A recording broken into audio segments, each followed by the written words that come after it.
Hi, I'm David Johnson, and this is Verse by Verse, a short podcast all about exploring the insights and lessons of the inspired Word of God. Today, we're looking at a passage right at the beginning of the Bible, but before we read the passage, let's give it a little context.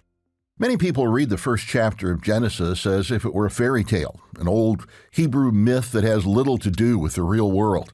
Others read it as totally factual and historically accurate. The truth is, if you read it from either of those perspectives, you may be missing something important. Instead of reading this chapter as a science or history lesson on how the world came into existence, put all of that aside and ask yourself this question. What does this tell me about the one who claims to be the Creator? Have you ever listened to a presentation where the speaker begins by telling you his or her qualifications so people can understand why they should listen to what the speaker has to say? Could it be that God begins the entire Bible by showing us His qualifications and telling us why we should listen to Him? Consider this. He begins by telling us, all of those wonderful things you see here on earth and in the heavens, I made them. It makes no sense to worship them instead of me. He continues, when all was darkness, I ordered light to come into existence, and it did. He goes on to show that He established the heavens, created physical life, populated the earth with plants and animals, and then created man and woman to be like Him. Not a bad week's work. But it didn't end on the sixth day. There was one more important element of creation, and that leads us to our passage at the beginning of Genesis chapter 2. Verses 2 and 3. And on the seventh day God ended His work which He had done, and He rested on the seventh day from all His work which He'd done.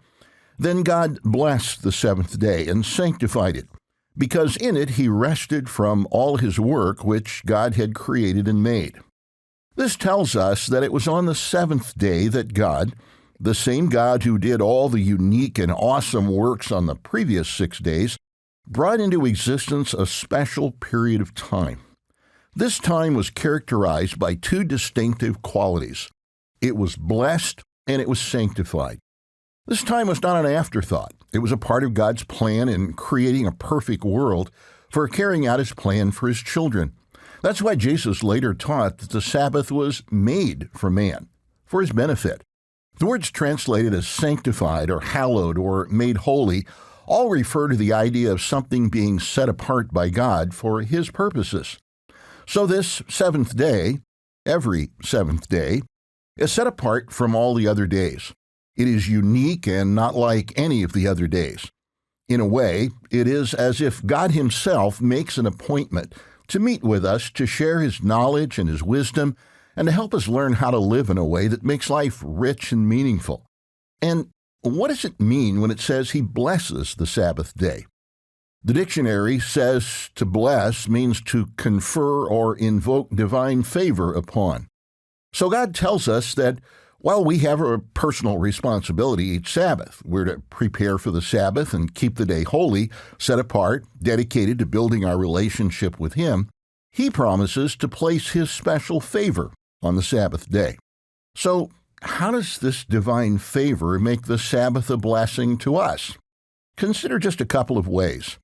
How often do you find yourself pushing aside what's genuinely important because of the demands of what seems urgent? Since we're instructed to cease from all our labors on the Sabbath, we're given a weekly opportunity to step back from the rush and crush of modern life and refocus on what truly matters most. Or have you ever felt like you were neglecting the most important relationships in your life? Observing the Sabbath gives us the time to reconnect with God and the people who are most important to us. And that's only the beginning of the ways God blesses the Sabbath. As you keep the Sabbath as God instructs, you will discover even more blessings as time goes by. If you'd like to know more, check out our short video series on the Sabbath. You'll find a link in the show notes. Verse by Verse is a companion podcast to the Daily Bible Verse blog, which you can find on the Life, Hope, and Truth Learning Center. Check out the show notes for more.